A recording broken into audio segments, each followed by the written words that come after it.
జై శ్రీ గణేష. మనం మహాభారతం చెప్పుకుంటున్నాం. ఎంతవరకు వచ్చాము? కామిక వనంలో పాండవులు ఉన్నారు, హస్తినాపురంలో దుర్యోధనుడు ఉన్నాడు. ఇక అంగరాజ్యంలో ఉన్నటువంటి కర్ణుడి దగ్గరికి సూర్యుడు వచ్చి, ఇంద్రుడు త్వరలోనే వచ్చి నీ కవచకుండ్రాలు తీసుకెళ్ళబోతున్నాడు అని చెప్పాడు. సో ఆ సమయంలోనే కర్ణుడి పుట్టుకకు సంబంధించిన ఆలోచనలో పడతాడు సూర్యుడు. అక్కడే మళ్ళీ మనకు వ్యాస మహర్షి కర్ణుడి పుట్టుకకు సంబంధించి మరికొన్ని వివరాలు చెప్తాడు. ఇందులో ఒక ఇంట్రెస్టింగ్ విషయం ఏముంటుందంటే, కర్ణుడు అస్త్ర విద్యలు ఎక్కడ నేర్చుకున్నాడు. మనకు మూవీస్లో, సీరియల్స్లో బాగా చూపించేది ఏంటంటే, కర్ణుడికి అసలు ద్రోణుడు కానీ, కృపాచార్యుడు కానీ ఎలాంటి అస్త్ర విద్యలు నేర్పించలేదు. ఆయన పూర్తిగా అబద్ధాలు చెప్పి పరశురాముడి దగ్గర విద్యలు నేర్చుకున్నాడని. అయితే ఇందులో కొంత నిజం ఉంది, కొంత అబద్ధం ఉంది. అసలు కర్ణుడు ఎక్కడ అస్త్ర విద్యలు నేర్చుకున్నాడు, కర్ణుడు అసలు ఎలాంటి బాధలు పడ్డాడో ఈరోజు ఎపిసోడ్లో మనం చూద్దాము. సో ఇప్పుడు సూర్యుడు ఆలోచనలో భాగంగా ఇప్పుడు కుంతి గురించి, కుంతి ఆమె 14 సంవత్సరాల వయసు ఉన్నప్పుడు వాళ్ళ ఇంటికి, అంటే భోజరాజు కుటుంబం దగ్గరికి దుర్వాస మహర్షి వస్తాడు. దుర్వాస మహర్షి అనగానే తెలుసు కదా, ఆయనకున్నంత కోపం ఎవరికి ఉండదు. ఆయనను సేవించుకోవడానికి కుంతిని నియమిస్తారు. కుంతి అసలు అద్భుతంగా, ఆయన ఎన్ని సమస్యలు తీసుకొచ్చి పెట్టినా సరే, ఎంత కోపం తెచ్చుకున్నా, ఎన్ని మాటలన్నా, తినే టైంకి తినకపోయినా, వస్తానన్న టైంకి రాకపోయినా, ఏం చేసినా కూడా ఆయన చెప్పిన అన్ని పనులు చేసి ఎప్పుడు చిరునవ్వుతో ఆయనకు సేవలు చేస్తుంది. దీంతో దుర్వాస మహర్షి సంతోషించి, నీకు ఒక వరం ఇస్తాను, నీకు ఒక మంత్రాన్ని ఇస్తాను, నేను ఆ మంత్రాన్ని జపించి నువ్వు ఏ దేవత ద్వారా పిల్లలు కనాలనుకున్నా నువ్వు కనొచ్చు అంటాడు. అసలు దుర్వాస మహర్షి ఏ వరం ఇచ్చినా అది ఏంటి ఇలా ఇచ్చాడు, ఆయన కోపం కానీ, ఆయన వరం కానీ, ఆయన ప్రేమ కానీ ప్రతీది విచిత్రంగానే ఉంటుంది. అంటే దాని వెనక ఉండే కారణం వేరు ఉంటుంది. ఆ మహర్షి ఏం చేసినా అది లోక కళ్యాణం కోసమే. సో ఇలా దుర్వాస మహర్షి ఆమెకు వరం ఇచ్చిన తర్వాత ఒకరోజు అలా సూర్యుని చూస్తూ, అబ్బాయి ఎంత బాగున్నాడో, ఇలాగే అంటే సహజ కవచ కుండరాలతో నాకు ఓ కొడుకు పుడితే ఎంత బాగుంటుంది అనుకుంటుంది. ఆమె అనుకున్న తర్వాత ఒక్కసారి దుర్వాస మహర్షి ఇచ్చినటువంటి ఏదైతే వరం ఉందో, ఏదైతే మంత్రం ఉందో అది పనిచేస్తుందా లేదా, అసలు ఆయన నాకు అంత పెద్ద వరాన్ని ఇచ్చాడా లేదా. ఎందుకంటే ఆమె చిన్నపిల్ల, 14 సంవత్సరాల అమ్మాయి, పెద్దగా ఏమీ తెలియదు. అంత పెద్ద వరం వచ్చేసరికి అది నిజమా కాదా, దాన్ని పరీక్షించాలి అనేటువంటి కుతూహలం ఎక్కువగా ఉంటుంది. దానితో ఒక్కసారి ఆ మంత్రం జపిస్తుంది. మంత్రం జపించగానే సూర్యుడు వస్తాడు.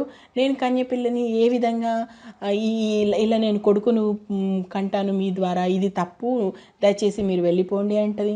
ఇదంతా మనకు తెలిసిన స్టోరీ. సూర్యుడు అంటాడు, లేదు, ఖచ్చితంగా మంత్రాన్ని జపించావు కాబట్టి కొడుకును కనాల్సిందే అని చెప్తాడు. కాకపోతే ఆమె కన్యత్వం చెడదు, ఆమె గర్భం కూడా ఎవరికి కనిపించదు అంటారు. ఆమె దగ్గర ఒక దాది ఉంటుంది, ఆమెకు మాత్రమే ఈ విషయాలన్నీ తెలుస్తాయి. మిగతా ఎవ్వరికి కూడా ఆమె గర్భం కానీ మరేది కానీ కనిపించదు.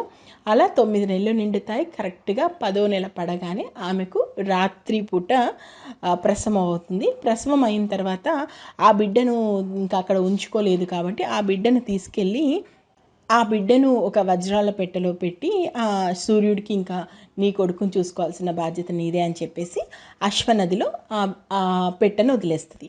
అదే సమయంలో ఏంటంటే, కొంచెం ఆ అశ్వనదికి ఇటువైపుగా ధృతరాష్ట్రకి అత్యంత దగ్గరుడు అతిరథుడు అనేటువంటి సూతుడు ఆ పెట్టెను చూస్తాడు. ఆ పెట్టెను తీసి చూడగానే అందులో అద్భుతంగా కవచకుండ్రాలతో మెరిచిపోతున్నటువంటి బాలుడు ఉంటాడు. ఆ బాలుని తీసుకెళ్ళి తన భార్య అయినటువంటి రాధకిస్తాడు. రాధ అప్పటి వరకు పిల్లలు లేక చాలా ఇబ్బంది పడుతుంటుంది, బాధపడుతుంటుంది కాబట్టి ఈ బిడ్డని ఎంతో ప్రేమగా పెంచుకుంటుంది. ఇలా ఆ బిడ్డ రాధేయుడిగా మారతాడు. ఇంతవరకు మనకు తెలుసు. అయితే మహాభారతానికి సంబంధించి వ్యాస మహర్షి ఒకే చోట అన్ని విషయాలు చెప్పాడు. చాలా ట్విస్ట్ల మీద ట్విస్టులు జరిగిపోతుంటాయి. మనకు తెలుసు కదా, అర్జునుని మునిమనువడైనటువంటి జనమజయుడి దగ్గర కథ స్టార్ట్ అవుతుంది. ఎక్కడో ఇంకో 5 తరాలు భీష్ముడి తాత దగ్గరకి వెళ్తుంది మళ్ళీ. అంటే అటు 8 తరాలు, ఇటు 8 తరాలు అన్నట్టుగా కథ సాగుతూ ఉంటుంది. కాబట్టి అందులో అక్కడక్కడ కొన్ని ట్విస్ట్లు రివీల్ చేస్తూ వెళ్తుంటాడు వ్యాస మహర్షి. నేను ఎక్కడా కూడా దాని మీద నా సొంత పైత్యమో, నా సొంత అవగాహననో పెట్టాలనుకోవట్లేదు. కేవలం మహాభారతానికి సంబంధించి ఒక 4-5 పేపర్స్లో ఉన్నటువంటి ఒక చాప్టర్ లేదా ఒక పార్ట్ చదువుతున్నాను, అది వీడియోగా చేస్తున్నాను.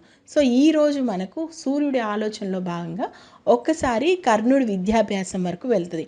కర్ణుడి విద్యాభ్యాసానికి సంబంధించి మనకు సినిమాల్లో చూపించినంత సీన్ అయితే లేదు.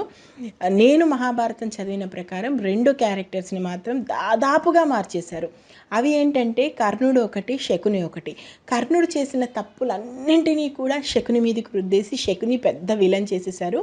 ఇంకొకటి కర్ణుడికి ఆయనను హీరోగా చూపించడం కోసం ఏం చేశారంటే సింపతి యాంగిల్ కర్ణుడి చుట్టూ ఎక్కువగా అల్లేశారు. ఎందుకంటే కర్ణుడి కన్నా ఒక మంచి కమర్షియల్ క్యారెక్టర్ మహాభారతంలో ఇంకోటి ఉందని చెప్పలేము. ఎందుకంటే కర్ణుడు పెరిగిన వాతావరణం, కర్ణుడు పడ్డ కష్టాలు అలాంటివి, కర్ణుడు ఒక నెగిటివ్ షేడ్ ఉన్నటువంటి హీరో కాబట్టి అలా ఆయన క్యారెక్టర్ని సినిమాల్లో, సీరియల్లో వాళ్ళ కమర్షియల్ యాంగిల్కి తగ్గట్టుగా మార్చుకుంటూ పోయారు. నిజానికి మహాభారతంలో ఏంటంటే ఈ అతిరథుడు ధృతరాష్ట్రుడికి చాలా దగ్గర వ్యక్తి. ఎందుకంటే ధృతరాష్ట్రుడికి సంబంధించి రథసారథిగా కూడా ఉంటాడు.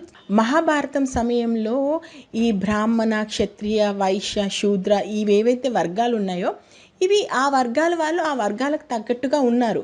అయితే ఆ రోజుల్లో అందరూ కూడా విద్య నేర్చుకున్నారు. ఇప్పుడు అస్త్ర విద్యకు సంబంధించి అది కేవలం క్షత్రియులకు, బ్రాహ్మణులకు సంబంధించిన విషయంగా మనకు ఫోకస్ చేసి చెప్పడం జరిగింది. కానీ మిగిలిన అందరూ కూడా విద్య నేర్చుకున్నారు. కర్ణుడు సూతపుత్రుడు అయినప్పటికీ కూడా అతిరథుడు వెళ్ళి అస్త్ర విద్య కోసము కృపాచార్యుడి దగ్గర కొన్ని రోజులు నేర్పిస్తాడు, ద్రోణాచార్యుడి దగ్గర కూడా కొన్ని రోజులు నేర్పిస్తాడు. వీళ్ళిద్దరు కూడా కర్ణుడికి చిన్నప్పటి గురువులే. అయితే ఇక్కడ సమస్య ఏంటంటే దివ్యాస్త్రాలు మాత్రం నేర్పించరు. అంటే దివ్యాస్త్రాలు నేర్చుకోవడానికి మాత్రం వీళ్ళకి అనుమతి లేదు. ఎందుకంటే ఒక సూతపుత్రుడికి నువ్వు అన్ని రకాల దివ్యాస్త్రాలు నేర్పించగలిగితే అతడు ఆ రాజుకు అనుకూలంగా ఉన్నాడా సరే, ఒకవేళ వ్యతిరేకిస్తే అది ఆ రాజ్యానికే చేటు జరిగేటువంటి అవకాశం ఉంది. కాబట్టి ఇలాంటివి దృష్టిలో పెట్టుకొని వాళ్ళు రాజగురువులుగా ఉన్నప్పుడు అక్కడ విద్య నేర్పిస్తున్నటువంటి సమయంలో క్షత్రియులకు ఎంతవరకు విద్య నేర్పించాలి, బ్రాహ్మణులకు ఎంతవరకు విద్య నేర్పించాలి, మిగతా కులాల వారికి ఎంతవరకు విద్య నేర్పించాలి అన్నదాన్ని విడివిడిగా చేసుకొని విద్య నేర్పించారే తప్ప మొత్తానికే విద్య నేర్పించకూడదు, వాళ్ళు అసలు అస్త్రశస్త్రాలే పట్టకూడదు అనేది మాత్రం ఎక్కడ లేదు. కర్ణుడు చక్కగా నేర్చుకోవాల్సినటువంటి అస్త్ర విద్యలు నేర్చుకున్నాడు. కానీ కర్ణుడి టార్గెట్ ఏంటి? అర్జునుడు అంత గొప్పవాడు కావాలంటే భూప్రపంచంలోనే తనను మించిన విలుకాడు ఉండకూడదు అన్నది కర్ణుడి యొక్క సంకల్పం. కాబట్టి అలాంటి విద్యను నేర్పించడానికి మాత్రము ద్రోణుడు కానీ కృపాచార్యుడు కానీ వెనకడుగు వేశారు. అందుకే అతను పరశురాముడి దగ్గరికి వెళ్ళి నేర్చుకోవాల్సి వచ్చింది. కానీ నిజంగా కర్ణుడు కష్టాలు పడ్డాడు. కానీ మరీ సినిమాల్లో చూపించినంత దారుణమైనటువంటి హేళన మాత్రం ఆయనకు జరగలేదు. ఎందుకంటే అతిరథుడు ఏమి మరీ తక్కువ ఫ్యామిలీకి సంబంధించిన వ్యక్తి కాదు. అతిరథుడి కుటుంబం కూడా మంచి కుటుంబమే, మంచి గుర్తింపు ఉన్నటువంటి కుటుంబమే.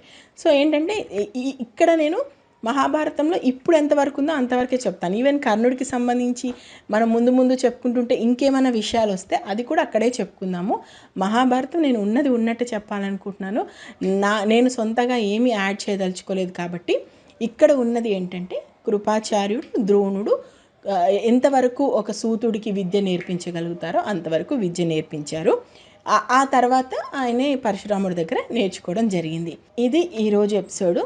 మనం నెక్స్ట్ ఎపిసోడ్లో ఇప్పుడు వీళ్ళు పాండవులకు సంబంధించి అరణ్యవాసం ఎండింగ్లో ఉన్నారంటే ఇప్పుడే పాండవులందరూ నీళ్ళకని యక్షుని చెరువులోకి వెళ్ళి నీళ్ళకని వెళ్ళిన మిగిలిన 4 పాండవులు కూడా చనిపోతారు.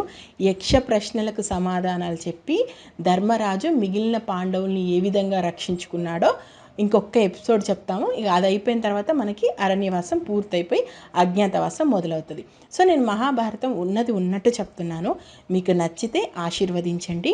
ఇప్పటివరకు మహాభారతంలో ఏం జరిగిందో తెలుసుకోవాలనుకుంటే మన ఛానల్లో ఆ ప్లేలిస్ట్లోకి వెళ్ళండి. మహాభారతం ప్లేలిస్ట్ ఉంది, అక్కడ ఇంతవరకు జరిగిన స్టోరీ అంతా ఉంది. Thank you. జై హింద్.